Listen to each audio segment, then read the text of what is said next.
I said at the beginning, the whole goal in being an open book and just sharing the good and the bad is that like we all are going through stuff that most of us don't even know about.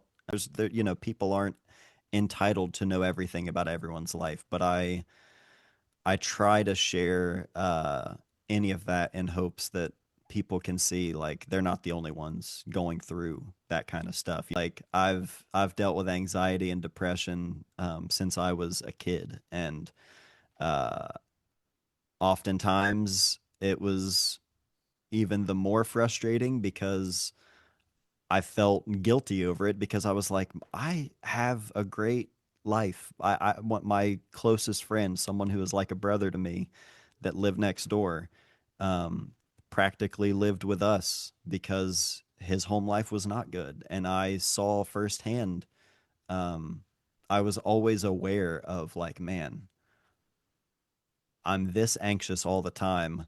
I'm so thankful that like home is safe. You know what I mean? But it was always such a frustrating thing for me to think like why can't I just be okay? Why am I worried and constantly, just anxious about everything?